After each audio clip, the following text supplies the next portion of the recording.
5월입니다. 텔레비전을 켜면 효도 여행 광고가 흐르고 휴대전화 속에는 꽃다발을 든 누군가의 웃는 얼굴이 끊임없이 올라옵니다. 세상이 한 목소리로 말합니다. 5월은 가정의 달이고 사랑하는 사람 곁에 있어야 하는 계절이다. 그런데 그 말이 유독 무겁게 느껴지는 분들이 계십니다. 혼자 밥을 먹는 어르신이 계십니다. 자녀의 전화를 기다리다 하루가 저무는 분이 계십니다. 명절이 아닌 5월이 오히려 더 쓸쓸하다고 남몰래 고개를 숙이는 분들이 계십니다. 가정의 달이라는 이름이 오히려 가정 밖에 서 있는 듯한 서늘함을 안겨주는 것입니다. 오늘 이 이야기는 그런 분들을 위해 준비했습니다. 2500여 년 전 석가모니 부처께서는 보리수 아래 홀로 앉아 깨달음에 이르셨습니다. 그분 곁에는 화목한 가족도 축하하는 무리도 없었습니다. 오직 고요와 자기 자신만이 있었습니다. 그리고 그 고요 속에서 부처는 이 세상 모든 괴로움의 뿌리를 보았습니다. 괴로움은 밖에서 오지 않습니다. 비교하는 마음에서 태어나고 집착하는 마음에서 자라나며 내려놓지 못하는 마음에서 깊어집니다. 오늘 부처의 시선을 빌려 5월의 외로움을 한번 가만히 들여다보려 합니다. 남의 식탁을 부러워하는 마음을 내려놓고 홀로 앉은 이 자리를 있는 그대로 받아들이고 누구에게 보여주지 않아도 스스로 피어나는 꽃처럼 살아가는 길을 함께 걸어보려 합니다. 어쩌면 이 이야기가 끝날 무렵에는 이렇게 느끼실 수 있을 것입니다. 나의 5월도 부족하지 않았다고. 오늘 이 이야기가 마음 한편의 작은 물결이 되셨다면 그것으로 충분합니다. 구독과 좋아요를 눌러주시면 다음 이야기로 다시 찾아뵙겠습니다. 5월의 첫째 주가 되면 세상은 일제히 가족이라는 단어를 꺼내듭니다. 백화점 전단지에는 부모님께 드리는 선물이 빼곡하고 음식점 앞에는 가정의 달 특별 코스라는 현수막이 걸립니다. 거리에서 마주치는 사람들은 하나같이 어딘가로 향하는 표정입니다. 손에는 꽃을 들고 얼굴에는 설렘을 담고 누군가를 만나러 가는 발걸음입니다. 그 풍경을 바라보는 한 사람이 있습니다. 아파트 베란다에 서서 아래층 주차장에 가족들이 차에 오르는 모습을 내려다봅니다. 웃음소리가 올라옵니다. 아이의 제잘거림이, 며느리의 다정한 인사가, 아들의 아버지 타세요 하는 목소리가 바람결에 실려옵니다. 그 소리가 귀에 닿는 순간 가슴 한쪽이 미세하게 내려앉습니다. 무엇이 무너진 것도 무엇이 부서진 것도 아닙니다. 다만 비교가 시작된 것입니다. 저 집은 저렇게 함께 하는데 나는 왜 이러고 있는가? 저 가족은 저렇게 웃는데 내 집은 왜 이토록 조용한가? 그 질문이 입 밖으로 나오지는 않습니다. 그러나 마음 안에서는 이미 또렷한 문장이 되어 자리를 잡습니다. 부처께서는 법구경에서 이렇게 말씀하셨습니다. 남과 자신을 비교하지 말라. 높다 하여 교만하지 말고 낮다 하여 비굴하지 말라. 이 말씀은 단순한 도덕적 훈계가 아닙니다. 부처는 인간 마음의 구조를 꿰뚫어 보신 분이셨습니다. 비교라는 행위가 어떤 경로를 따라 괴로움에 이르는지를 그분은 정확히 알고 계셨습니다. 비교는 언제나 두 개의 상을 필요로 합니다. 나라는 상과 남이라는 상. 그리고 그 두 상 사이에 우열을 매기는 순간 마음은 즉시 동요하기 시작합니다. 내가 높으면 교만이 피어나고 내가 낮으면 열등감이 뿌리를 내립니다. 어느 쪽이든 평화는 사라집니다. 5월에 남의 식탁을 바라보는 마음이 바로 이것입니다. 다른 가정의 풍경을 보는 것 자체는 괴로움이 아닙니다. 그것을 나의 현실과 나란히 놓는 순간 괴로움이 태어나는 것입니다. 부처의 가르침에 따르면 고통은 상황 안에 있는 것이 아니라 상황을 해석하는 마음의 틀 안에 있습니다. 혼자 5월을 보내는 것은 사실입니다. 그러나 그것이 곧 불행인 것은 아닙니다. 불행은 사실이 만드는 것이 아니라 사실 위에 비교를 얹을 때 비로소 만들어지는 것입니다. 여기서 한 가지 물음을 던져봅니다. 당신이 지금 바라보고 있는 그 식탁은 정말로 그 가족의 진짜 모습일까요? 부처께서는 우리가 보는 세상이 있는 그대로의 세상이 아니라고 하셨습니다. 우리는 눈으로 보고 귀로 듣고 마음으로 해석합니다. 그 해석의 과정에서 수많은 것이 덧붙여지고 수많은 것이 생략됩니다. 우리가 보는 남의 행복은 실은 내 마음이 편집한 한 장의 사진에 가깝습니다. 웃고 있는 가족에게도 말 못할 사정이 있을 수 있습니다. 함께 밥을 먹으면서도 서로 마음이 멀어져 있을 수 있습니다. 그러나 우리의 눈은 그것을 보지 못합니다. 비교하려는 마음이 이미 결론을 정해 놓았기 때문입니다. 저 집은 행복하고 나는 그렇지 못하다는 결론을. 부처는 이것을 전도몽상이라 하셨습니다. 뒤집어진 꿈과 같은 생각이라는 뜻입니다. 있는 것을 없다 하고 없는 것을 있다 하는 마음의 착각. 비교란 이 전도몽상의 가장 일상적인 형태인 것입니다. 그러니 오늘 그 시선을 잠시 거두어 보시길 바랍니다. 남의 식탁에서 눈을 돌려 지금 당신 앞에 놓인 것을 바라보시길 바랍니다. 거기에 밥 한 공기가 있다면 그것으로 이미 하나의 식탁은 완성된 것입니다. 비교는 조용히 옵니다. 처음에는 아주 작은 생각 하나에 불과합니다. 저 사람은 자식이 잘 되었구나 하는 스치는 감상. 옆집은 명절마다 북적이는데 하는 무심한 관찰. 그것이 전부인 것 같았습니다. 아직은 괴롭지 않습니다. 아직은 그저 바라보는 것뿐이라고 스스로에게 말합니다. 그러나 부처의 눈으로 보면 이미 불씨는 떨어진 것입니다. 비교의 첫 순간은 언제나 무해해 보입니다. 작은 불씨가 마른 풀밭에 떨어질 때 처음 몇 초는 아무 일도 일어나지 않는 것처럼 보이는 것과 같습니다. 그러나 바람이 한번 불면 불씨는 불꽃이 됩니다. 그리고 불꽃은 순식간에 들판 전체로 번져나갑니다. 마음도 그렇습니다. 한 번의 비교가 두 번째 비교를 부르고 두 번째 비교는 세 번째 비교의 길을 내어줍니다. 어느새 마음속에는 수십 개의 비교가 동시에 타오르고 있습니다. 나의 집과 남의 집, 나의 자식과 남의 자식, 나의 노후와 남의 노후. 비교의 대상은 끊임없이 늘어나고 비교할수록 나의 것은 점점 더 초라해 보입니다. 부처께서는 이 과정을 삼독이라는 틀로 설명하셨습니다. 탐, 진, 치. 탐욕과 분노와 어리석음, 이 세 가지 독이 모든 괴로움의 뿌리라고 하셨습니다. 비교는 이 삼독을 차례로 깨웁니다. 먼저 탐이 일어납니다. 남이 가진 것을 보고 나도 그것을 갖고 싶다는 마음이 피어납니다. 화목한 가족, 자식의 효도, 손주의 웃음. 그것이 내게 없다는 사실이 결핍으로 느껴지는 순간 탐은 이미 자리를 잡은 것입니다. 다음으로 진이 따라옵니다. 갖고 싶은데 가질 수 없을 때 마음은 분노로 기울어집니다. 그 분노는 반드시 누군가를 향하는 격렬한 감정만을 뜻하지 않습니다. 때로는 세상에 대한 막연한 원망으로, 때로는 자기 자신에 대한 조용한 책망으로 나타납니다. 내가 뭘 잘못했기에 하는 자문. 그것도 진의 한 형태입니다. 마지막으로 치가 옵니다. 어리석음이란 사물의 본래 모습을 보지 못하는 것입니다. 비교에 사로잡힌 마음은 한 가지 사실을 잊습니다. 이 모든 괴로움이 바깥에서 온 것이 아니라 안에서 지어낸 것이라는 사실을. 불꽃은 남이 지핀 것이 아닙니다. 나의 비교가, 나의 탐이, 나의 진이 함께 모여 피워 올린 것입니다. 법구경에 이런 구절이 있습니다. 스스로를 등불로 삼고 스스로를 귀처로 삼으라.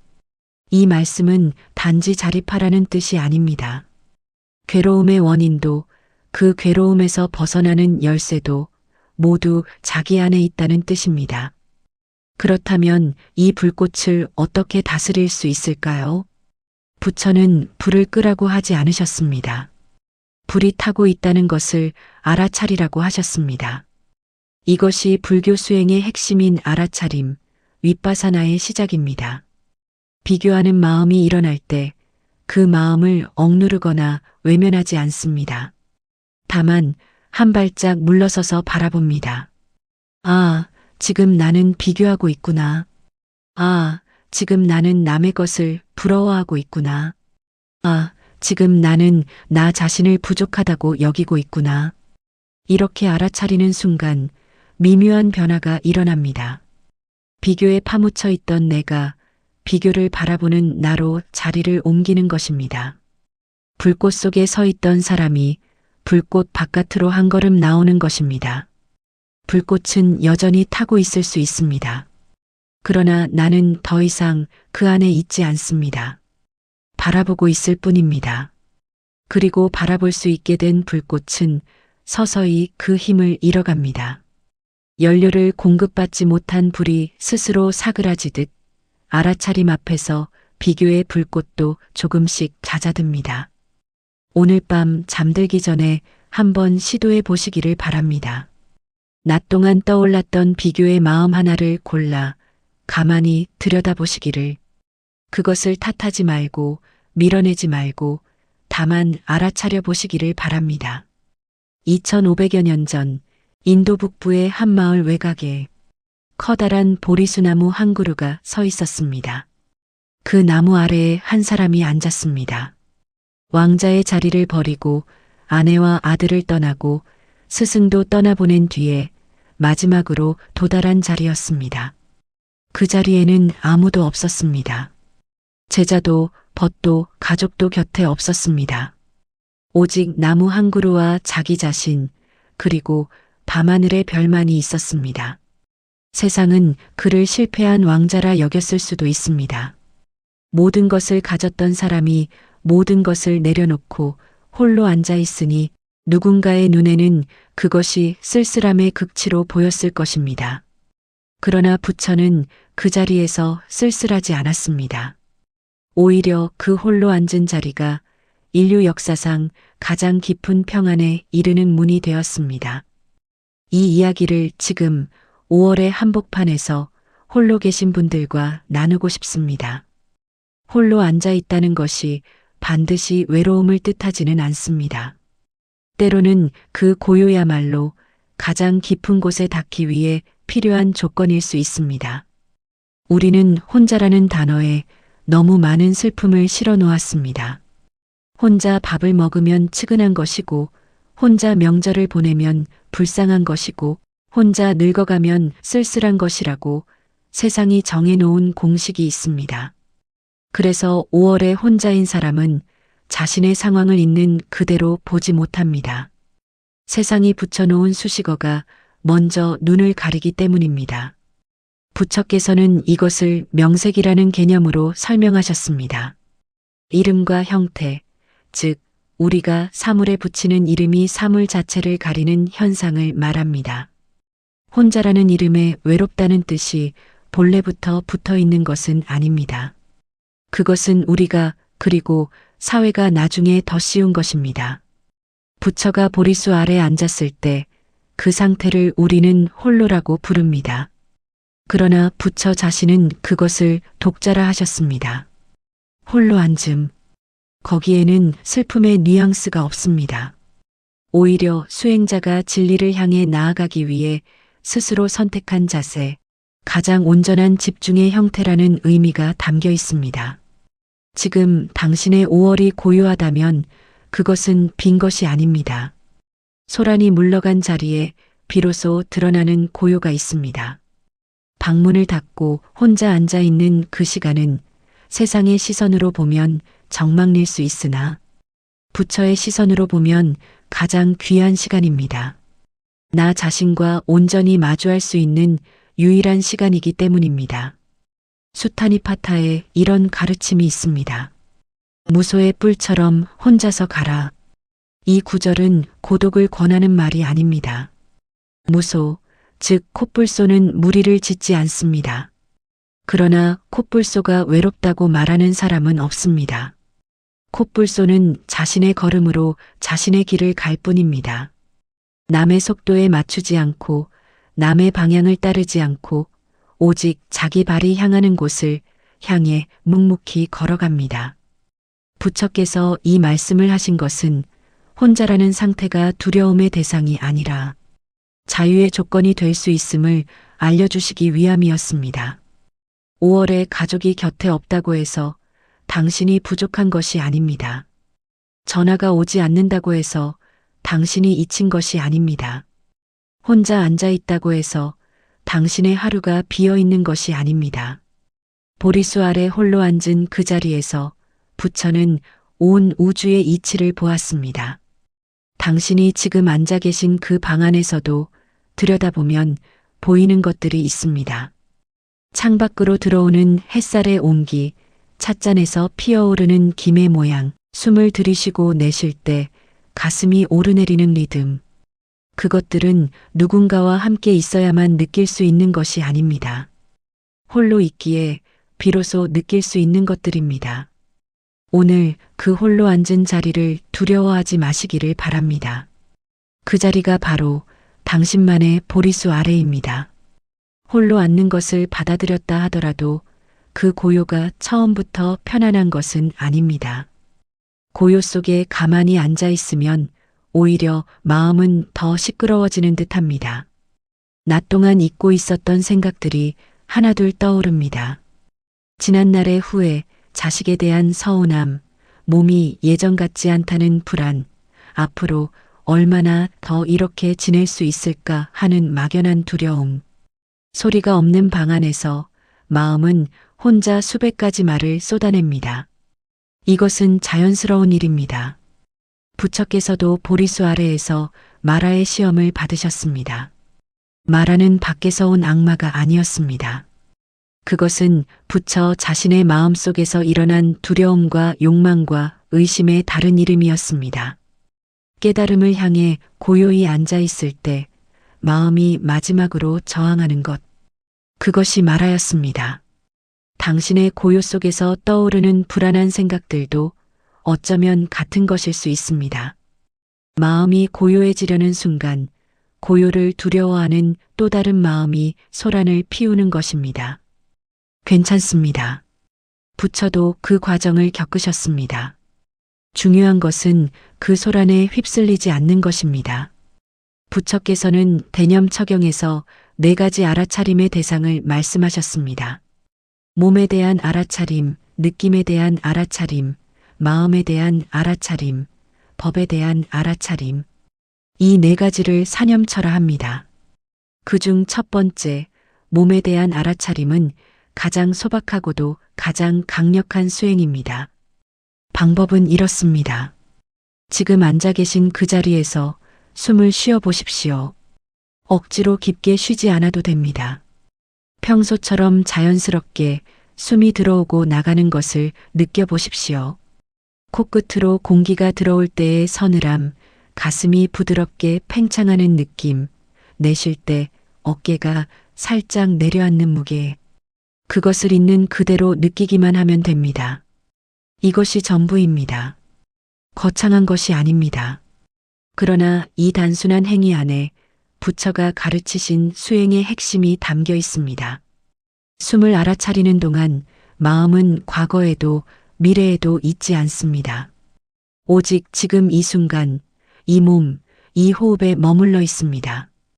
5월이 외롭다는 생각은 대부분 과거와 미래 사이에서 태어납니다.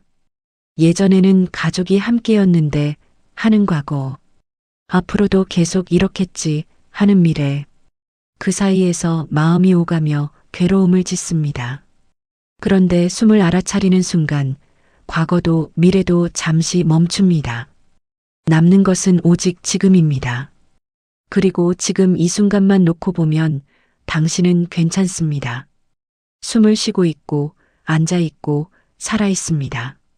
그것으로 이 순간은 충분합니다. 알아차림은 숨에서 그치지 않습니다. 조금 익숙해지면 일상의 모든 행위로 넓혀갈 수 있습니다. 밥을 지을 때 쌀을 씻는 손의 감촉을 느껴봅니다. 물이 쌀알 사이를 흐르는 소리를 들어봅니다. 찻잔을 들 때 도자기의 온기가 손바닥에 전해지는 것을 느껴봅니다. 창문을 열 때 바깥 공기가 방 안으로 들어오며 피부에 닿는 감각을 놓치지 않으려 해봅니다. 이런 작은 알아차림들이 모이면 홀로인 시간은 전혀 다른 질감을 갖게 됩니다. 비어있던 하루가 실은 수천 가지 감각으로 가득 차 있었다는 것을 발견하게 됩니다. 부처는 이것을 정근이라 하셨습니다. 부지런히 깨어있는 것. 정근은 무엇을 더하라는 뜻이 아닙니다. 이미 하고 있는 것을 온전히 느끼라는 뜻입니다. 혼자 보내는 5월의 하루가 텅 비어 보이는 것은 하루가 정말로 비어 있어서가 아닙니다. 느끼지 못하고 지나치기 때문입니다. 알아차리기 시작하면 같은 하루가 전혀 다르게 펼쳐집니다. 밥 한 끼를 짓는 시간 속에도 수행이 있고 차 한 잔을 마시는 시간 속에도 평안이 있습니다. 오늘 저녁 아무것도 하지 않는 시간을 만들어 보시기를 바랍니다.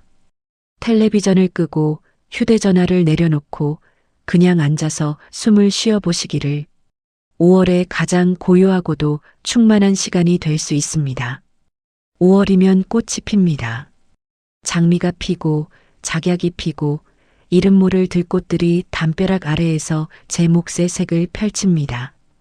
공원에서도 아파트 화단에서도 시골 논뚝길에서도 5월의 꽃들은 어김없이 제 시간에 피어납니다. 그런데 한 가지 눈여겨볼 것이 있습니다. 그 꽃들은 누가 봐주기를 기다리며 피지 않았다는 것입니다. 공원의 장미는 산책 나온 사람이 있든 없든 피어납니다. 담벼락 아래 들꽃은 한 번도 이름 불린 적 없어도 매해 같은 자리에서 피어납니다. 꽃에게는 관객이 필요하지 않습니다. 꽃은 다만 피어날 때가 되었기에 피어날 뿐입니다. 그런데 사람은 어떻습니까? 우리는 언제부턴가 누군가 봐주어야 의미가 있다고 믿기 시작했습니다. 잘 살고 있는 모습을 자식에게 보여주어야 하고 건강한 모습을 이웃에게 보여주어야 하고 외롭지 않은 모습을 세상에 보여주어야 한다고 생각합니다. 보여줄 대상이 없으면 잘 살고 있다는 사실 자체가 흔들리는 것처럼 느껴집니다. 이 마음은 꽃이 관객을 찾는 것과 같습니다. 그러나 꽃은 그런 것을 하지 않습니다. 꽃은 그저 핍니다. 부처께서는 금강경에서 무주상보시를 말씀하셨습니다. 머무는 바 없이 베풀라는 뜻입니다. 보시란 원래 남에게 무언가를 주는 것을 말합니다. 그러나 부처께서 강조하신 것은 줄 때 그 준다는 상에 머물지 말라는 것이었습니다. 내가 주었다는 생각, 누군가가 받았다는 생각, 무엇을 주었다는 생각, 이 모든 상을 놓아야 참된 보시가 된다고 하셨습니다. 이 가르침을 조금 넓혀서 보면 삶 자체에도 같은 원리가 적용됩니다. 잘 살아가는 것에도 상이 붙을 수 있습니다. 누군가에게 보여주기 위해 잘 살려는 마음, 인정받기 위해 괜찮은 모습을 유지하려는 마음, 자식에게 짐이 되지 않기 위해 아프다는 말도 참는 마음, 이 모든 것에는 보여주려는 상이 붙어 있습니다. 부처는 묻습니다. 보여줄 대상이 사라지면 당신의 삶은 의미를 잃습니까? 그렇지 않습니다. 꽃이 관객 없이도 아름답듯 당신의 하루도 누군가 봐주지 않아도 온전합니다. 아침에 일어나 이불을 개는 것, 식사를 차려 먹는 것, 해가 지면 불을 끄는 것, 이 모든 행위는 그 자체로 충분한 의미를 지닙니다. 거기에 관객은 필요하지 않습니다. 무주상보시의 마음으로 산다는 것은 보여줄 대상 없이도 자신의 하루를 정성껏 살아가는 것입니다. 아무도 알아주지 않아도 밥을 정갈하게 차리는 것, 아무도 찾아오지 않아도 방을 깨끗이 쓸어두는 것. 그것이 바로 상에 머물지 않는 삶이며 꽃처럼 사는 삶입니다. 여기서 하나 더 생각해 볼 것이 있습니다. 꽃은 보여주기 위해 피지 않지만 그렇다고 아무에게도 닿지 않는 것은 아닙니다. 담벼락 아래 핀 이름 모를 들꽃이 지나가는 누군가의 발길을 멈추게 합니다. 그 사람은 잠시 걸음을 멈추고 꽃을 내려다보며 작은 미소를 짓습니다. 꽃은 그것을 의도하지 않았습니다. 그러나 꽃이 자기 자리에서 피어나 있었기에 그 미소는 가능했던 것입니다. 당신이 지금 자신의 자리에서 묵묵히 하루를 살아가고 있다는 것, 그 사실 자체가 누군가에게 닿을 수 있습니다. 의도하지 않아도, 계획하지 않아도 당신이 그 자리에 있다는 것만으로 어딘가에서 작은 울림이 생겨날 수 있습니다. 부처의 가르침에서 자비란 대단한 행위를 뜻하지 않습니다. 자는 남에게 즐거움을 주는 것이고 비는 남의 괴로움을 덜어주는 것입니다. 그런데 그 출발점은 언제나 나 자신입니다. 자기 자신을 돌보고 자기 자신의 하루를 온전히 살아가는 사람만이 타인에게도 진정한 따뜻함을 전할 수 있습니다. 그러니 오늘 누구에게 보여주려 하지 마시기를 바랍니다. 그저 피어나시기를 바랍니다. 꽃이 그러하듯 당신의 자리에서 당신의 속도로 당신만의 색으로 그것으로 5월은 충분히 아름답습니다. 지금까지 긴 길을 걸어왔습니다. 남의 식탁을 바라보던 눈을 거두고 비교라는 불꽃의 정체를 알아차리고 홀로 앉은 자리의 의미를 발견하고 고요 속에서 숨을 느끼는 법을 배우고 꽃처럼 관객 없이도 피어날 수 있다는 것을 이야기했습니다. 이 여정의 끝에서 한 가지 질문이 남아 있습니다. 그래서 나의 오늘은 괜찮은 것입니까? 이 질문 앞에서 우리는 여전히 망설입니다. 머리로는 이해하지만 가슴이 쉽게 따라오지 않을 수 있습니다. 비교를 내려놓으라는 말도 홀로인 시간을 받아들이라는 말도 듣는 순간에는 고개가 끄덕여지지만 휴대전화를 들어 자식의 부재중 전화가 없는 것을 확인하는 순간 다시 가슴이 미세하게 내려앉을 수 있습니다. 그것은 당연한 일입니다. 부처께서도 깨달음에 이르기까지 오랜 시간이 걸리셨습니다. 마음의 전환은 하루아침에 완성되는 것이 아닙니다. 다만 방향을 아는 것과 모르는 것은 전혀 다릅니다. 금강경에 이런 구절이 있습니다. 응무소주의 생기심, 마땅히 머무는 바 없이 그 마음을 내라는 뜻입니다. 이 한 구절은 불교 사상에서 가장 깊은 가르침 중 하나로 여겨집니다. 선종의 육조해능 대사도 이 구절을 듣고 크게 깨달았다고 전해집니다. 머무는 바 없이 마음을 낸다는 것은 무엇일까요? 그것은 어떤 상황에도, 어떤 감정에도, 어떤 판단에도 마음을 고정시키지 않는다는 뜻입니다. 5월이 외롭다는 생각에 머물지 않습니다. 그렇다고 5월이 외롭지 않다는 생각에도 머물지 않습니다. 혼자라서 괜찮다는 결론에 머물지 않고 혼자라서 슬프다는 결론에도 머물지 않습니다. 어디에도 머물지 않되 마음은 살아 있습니다. 느끼되 붙잡지 않고 바라보되 판단하지 않고 살아가되 어떤 상에도 매이지 않습니다. 이것이 부처가 가르치신 자유입니다. 이 자유는 바깥 조건과 무관합니다. 가족이 곁에 있어도 없어도 이 자유는 가능합니다. 전화가 와도 오지 않아도 이 자유는 변하지 않습니다. 왜냐하면 이 자유는 상황에 기대어 있는 것이 아니라 상황에 머물지 않는 마음에서 오는 것이기 때문입니다. 혼자 보내는 5월이 슬프게 느껴지는 것은 마음이 혼자라는 상황에 머물러 있기 때문입니다. 그 머물물 놓는 순간 같은 5월이 전혀 다른 결로 다가옵니다. 그렇다면 오늘 하루 어떻게 보내면 좋을까요? 특별한 것을 하지 않아도 됩니다. 아침에 눈을 뜨면 창 밖으로 들어오는 빛을 잠시 느껴보십시오. 밥을 지으면 밥이 익어가는 냄새를 맡아보십시오. 식사를 하면 첫 숟가락의 온기를 혀 위에서 느껴보십시오. 산책을 나가면 발바닥이 땅에 닿는 감각을 알아차려 보십시오. 이 모든 순간에 비교는 필요하지 않습니다. 관객도 필요하지 않습니다. 오직 당신과 당신의 하루만 있으면 됩니다. 부처께서는 제자들에게 이렇게 당부하셨습니다. 과거를 쫓지 말고 미래를 바라지 말라. 과거는 이미 지나갔고 미래는 아직 오지 않았다. 지금 이 자리에서 지금 이 순간을 명확히 보라. 당신의 5월은 이미 여기에 있습니다. 어제의 5월도 아니고 내일의 5월도 아닌 오늘의 5월. 남의 5월도 아니고 텔레비전 속의 5월도 아닌 나의 5월. 이 5월 안에는 당신이 필요로 하는 모든 것이 이미 갖추어져 있습니다. 숨이 있고 햇살이 있고 바람이 있습니다. 밥을 지을 수 있는 손이 있고 꽃을 볼 수 있는 눈이 있고 새소리를 들을 수 있는 귀가 있습니다. 그것으로 오늘 하루는 이미 온전합니다. 이 이야기를 끝까지 들어주신 분들께 감사드립니다.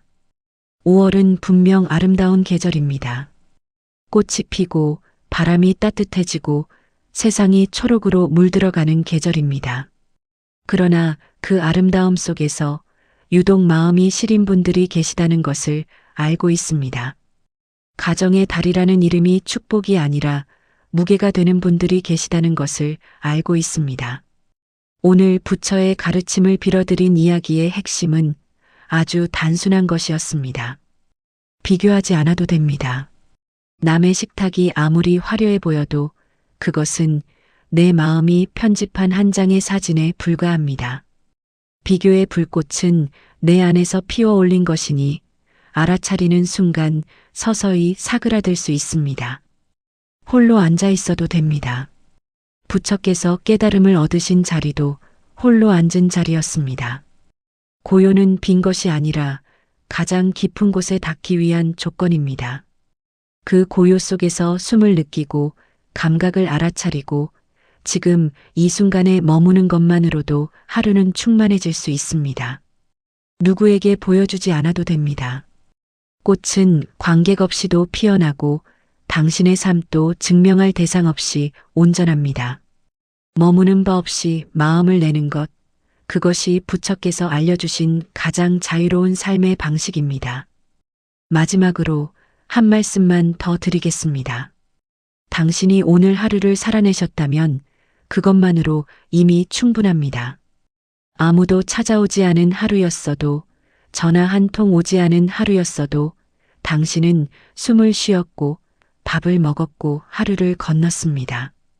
그 하루 안에 부처가 말씀하신 모든 가르침이 이미 들어 있습니다. 비교 없이, 머문 없이, 보여줌 없이 다만 오늘을 사는 것. 당신의 5월은 부족하지 않습니다. 당신의 5월은 이미 온전합니다.